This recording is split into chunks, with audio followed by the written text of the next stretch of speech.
আমার মা হয়ে লজ্জা হয়।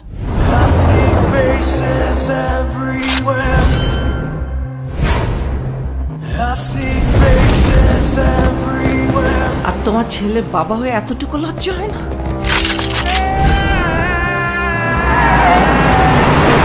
উনি একজন ড্রাগ অ্যাডিক্টেড। উনি একজন রেপিস্ট।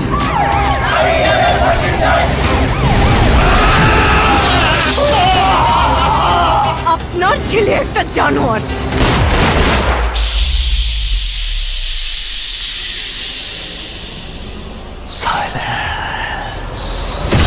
ওর এখনই এই অবস্থা, ওর ফিউচার কি? আমি আমার ফিউচার নিয়ে ভাবি না,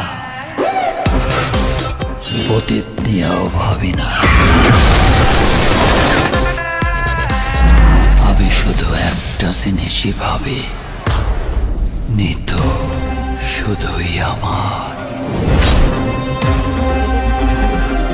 নিতুরে না পারলে আমি পুরা দুনিয়া বরবাদ করে দিতে পারি।